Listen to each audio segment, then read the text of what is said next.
The man in charge of voting in Ohio is warning local boards of elections to be looking extra close at voter registration forms being submitted by a group known as the Ohio Organizing Collaborative. As 27 First News reporter Jerry Ricciuti tells us, the word went out earlier this week after local directors started seeing some very questionable forms in Columbiana County. We first started noticing it in mid-September. That was when Columbiana County Elections Director Adam Booth tells me his staff discovered a voter registration form had been turned in bearing the name of someone who was already dead. A little while later, she brought another one. She said, this is another one that's in the system is deceased. And then a third, and then a fourth, and then a fifth. Booth says all of the forms were collected by an employee of a community action group known as the Ohio Organizing Collaborative, adding it wasn't just a simple case of writing someone else's name.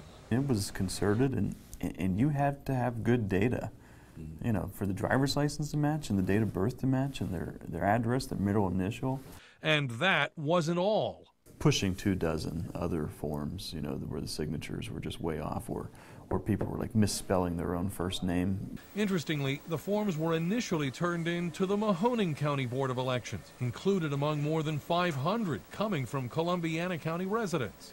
I think the amount this time raised some red flags. While Booth called in the local sheriff and prosecutor, we're told suspicious forms have turned up elsewhere. We did find some prob registrations that we turned over to the sheriff's department for investigation. A statement from the collaborative indicates the unnamed canvasser no longer works for the agency and her immediate supervisor is now on leave.